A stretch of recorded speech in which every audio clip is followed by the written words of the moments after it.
नाही, लय पॉवरफुल म्हातारा. म्हणलं आजोबा जास्त भादरू नको, केलं काय तेवढं सांग.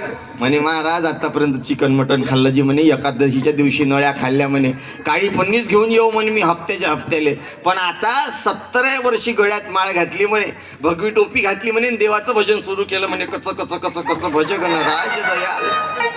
आणि 17व्या वर्षी मटण खाणं सोडलं म्हणे.